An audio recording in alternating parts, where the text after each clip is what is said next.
Ndasubiye kubaha mwiriwe mwese mwe mudukurikira muherereye mu bihugu vy'amakungu ya kure, mwe mudukurikira muherereye irya nino ku migabane y'abanyamerika, abari ku mugabane w'abanyaburaya mwese mudukurikira muherereye ngaha mu gihugu c'u Burundi, intara nka Bubanza, Rumonge, Cibitoke, abari mu Kayanza, abari mu Ngozi, abari ngaho mu Kirundo, abari ngaho mu ntara ya Cibitoke, Makamba, mwese mudukurikira muherereye mu ntara ya Bururi, Mwaro, abari Makamba, abari ngaho mu bumanuko, abari mu ntara zo mu burengero, bari ngaho mu ntara ya Bujumbura Rirare, Bujumbura Meri, mwese muri mu mugwa mukuru wa politike Igitega, mwe mudukurikira muherereye mu ntara ya Muramvya iwabo w'abami, mwese ndabahaye kaze. Fyonda subscribe niba ukoresha ururimi rw'icongereza canke niba ukoresha ururimi rw'igifaransa, fyonda sabone, hama aho uwoba uherereye hose amakuru n'ibiganiro tugenda dutohoza bize bigushikira aho uzoba uherereye hose kw'isi. Amakuru ariko aravangaho mu buseruko bw'igihugu ca Repubulika Iharanira Intwaro Rusangi ya Kongo, aho umuhari wa M23 kuri ubu ngubu biriko biravugwa ko ingabo za SADC, ingabo z'ibihugu vyo mu muryango wunze ubumwe bwa Afurika y'ubumanuko, igihugu cacu c'u Burundi naco kiri muri izo ngabo zigizwe n'ibihugu bitandukanye biva muri Afrika y'ubuseruko, bakaba bariko baragwana n'uyu muhari wa M23 uriko uragwanira ngaho mu gihugu ca Kongo mu buseruko. Amakuru aragenda avuga ko rero ngaho mu buseruko umutekano utifashe neza cane bivanye n'ibiriko biragenda bishikira ngaho abenegihugu, mbere kandi ingabo za SADC zifatanyije n'ingabo za FARDC ndetse n'umugwi w'interahamwe FDLR basize bakoze jenoside yakorewe abatutsi mu gihugu cibanyi c'u Rwanda mu mwaka w'1994. Biravugwa ko rero izo ngabo zishize hamwe zikaba ziriko ziragwanya uyu muhari wa M23. Biravugwa ko kuri ubu ngubu humvikanye urwamo rw'inkoho cane, mbere n'ibitwaro bikomakomeye cane, ibikoho vya muzinga vyagiye birakoreshwa muri urwo rugamba, aho bivugwa ko bariko bararasana n'uyu muhari wa M23. Amakuru aravuga ko ingabo za SADC ngo zakoresheje indege za drone nizo ziriko zirarasana n'uyu muhari wa M23 uriko uragwanira ngaho mu buseruko bw'igihugu ca Repubulika Iharanira Intwaro Rusangi ya Kongo. Amakuru ava ngaho muri ivyo bice aremeza ko intambara itoroshe. Umuhari wa M23 biravugwa ko ngo woba watakaje abagwanyi benshi, abo bagwanyi bamwe bakaba baciye baharasigwa, mbere abandi bakaba bakomeretse. Ibitero vy'indege zitagira umuderevu ngo nizo zoba zakoreshejwe n'abo bagwanyi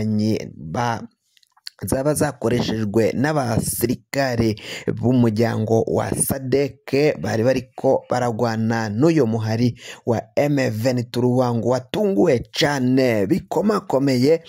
n'ivyo bitero vy'indege zitagira umuderevu. Biravugwa ko igihugu ca Repubulika Iharanira Intwaro Rusangi ya Kongo ngo coba caronse ibigwanisho, intwaro zikomakomeye cane, zikaba zavuye mu gihugu c'Uburusiya. Uburusiya ngo nibwo bwoba bwatanze intererano ikomakomeye cane, harimo indege 5 za Sukhoi. Indege zo mu bwoko bwa Sukhoi rero ngo zigera kuri 5 nizo zoba zarungitswe z'igihugu c'Uburusiya zikirungikira igihugu ca Repubulika iharanira intwaro rusange ya Kongo mu rwego rwo gukingira ibirombe vy'amabuye y'agaciro, amabuye y'inzahabu ndetse na korta. Igihugu c'Uburusiya gifisemwo amakompanyi acukura ubutare ngaho muri ico gihugu ca Kongo, ku nyungu rero z'Uburusiya, ngo Uburusiya bukaba bwaciye burungikira Repubulika iharanira intwaro rusange ya Kongo izo ndege zo mu bwoko bwa Sukhoi zigera kuri 5, kandi biravugwa ko ari izindi ndege zari zaragiye zirungikwa n'ico gihugu c'Uburusiya, aho kandi zageraga kuri 6. Uburusiya rero bukaba bubandanya gutanga umusada ku gihugu ca Repubulika iharanira intwaro rusangi ya Kongo kugira ngo barabe ko botuza abo bagwanyi ba M23 bariko bagwanira ngaho muri ivyo bice vy'ubuseruko bwa Repubulika iharanira intwaro rusangi ya Kongo. Amakuru tosoye amakuru yo kwizigirwa nuko igihugu c'Uburundi naco ngo kizobandanya kurungika intererano yaco, intererano cemereye igihugu ca Repubulika iharanira intwaro rusangi ya Kongo. Ni abasirikari, ni abasoda bazoja kugwanira igihugu ca Repubulika iharanira intwaro rusangi ya Kongo. Abasoda bakazorungikwa bagahabwa ibigwanisho n'igihugu ca Repubulika iharanira intwaro rusangi ya Kongo, kandi ngo abo bagwanyi bakazohabwa indya canke ibipfungurwa n'igihugu ca Kongo, vyose akaba arico kizobimenya, hama bo bagatanga serivisi yo kugwanya uwo muhari wa M23. Amakuru rero abandanya kwemanga ko umukuru w'igihugu c'Uburundi Varisito Ndayishimiye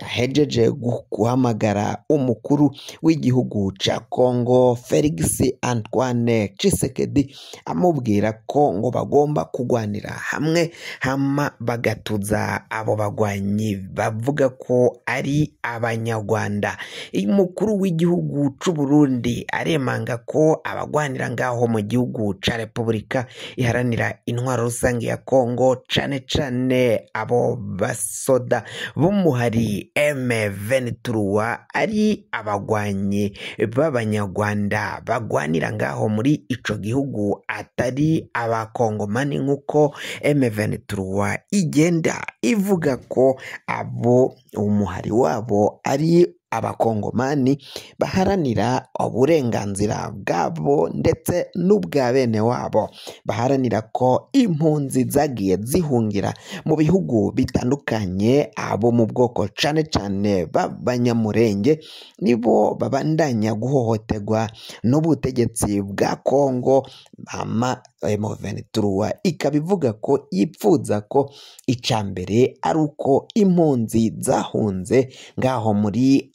Kongo y'ubuseruko, muri Kivu y'uburaruko, basubira gutahuka bakaja mu zabo kandi bagakingirwa n'ubutegetsi bwa Repubulika iharanira intwaro rusange ya Kongo. Ni mu gihe Repubulika iharanira intwaro rusange ya Kongo yo itemanga ko ari abakongomani kavukire bavukiye ngaho muri ivyo bice, ahubwo Kongo yo ikabagiriza ko ari abanyarwanda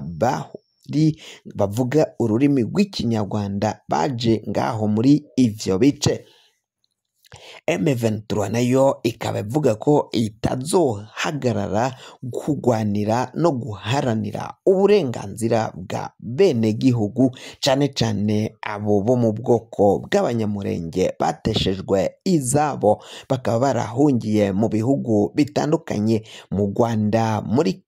muri Uganda ndetse no ngaha mu Burundi, muri Tanzania, muri Kenya, ijya nino ku isi, muri Amerika na Australia. Abo mu bwoko bw'abanyamurenge bakaba baragiye batatana bivanye n'intambara zibera ngaho mu buseruko bwa Repubulika iharanira intwaro rusange ya Kongo, cane cane muri Kivu y'uburaruko mbere na Kivu y'ubumanuko. Fyonda subscribe niba ukoresha ururimi rw'icongereza canke niba ukoresha ururimi rw'igifaransa.